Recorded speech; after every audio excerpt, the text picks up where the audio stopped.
L'être humain est un être qui a besoin de donner du sens à ce qui lui arrive, du sens à ce qu'il fait aussi. Et ce n'est pas ce qui nous arrive qui compte, c'est comment nous le percevons. C'est la façon dont nous allons percevoir une situation, c'est la façon dont nous allons interpréter une situation qui va faire qu'on lui donne une connotation positive ou une connotation négative.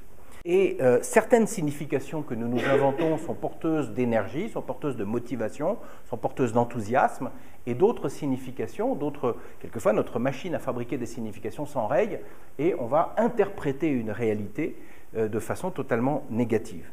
Et donc l'optimiste, il fait le choix de penser, j'insiste sur ce mot, il fait le choix, vous voyez, il y a au-delà d'une tendance naturelle, il y a aussi une posture volontariste. Il fait le choix de penser qu'on peut s'en sortir, qu'on peut trouver des solutions, que les difficultés dans lesquelles nous sommes vont trouver leur résolution, et que si des solutions existent, on ira les copier, et si elles n'existent pas, on ira les inventer.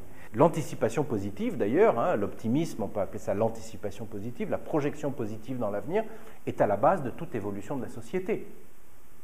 S'attaquer à un mammouth au javelot, c'est quand même une preuve d'optimisme. Semer au printemps pour récolter à l'automne, c'est aussi une preuve d'optimisme. Et aujourd'hui, préparer des missions habitées vers Mars, c'est quand même des preuves d'optimisme. Voyez ? Donc la société, fondamentalement, elle évolue dans un sens d'amélioration et elle se lance des paris vers l'avenir. Il y a une autre raison, moi, qui me paraît importante aussi, et surtout dans nos métiers, pour lesquels on a une espèce de devoir d'optimisme, c'est que chacun d'entre nous, nous sommes en interaction avec d'autres personnes.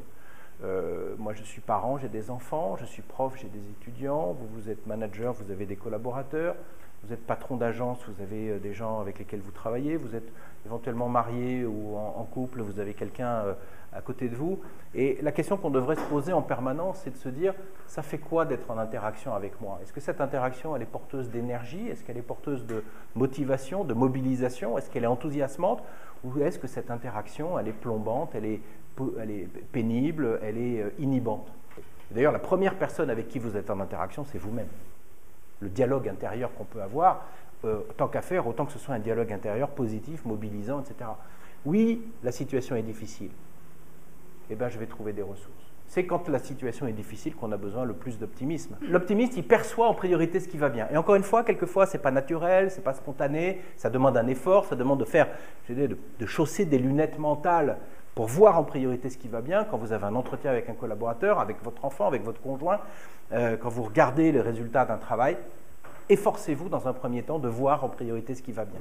Et dans un deuxième temps, de voir ce qui mérite d'être amélioré. Un optimiste, il prend des décisions, il agit, il essaye de sortir de la situation plutôt que de se dire « attendons, ne faisons rien, espérons que la situation va s'améliorer ».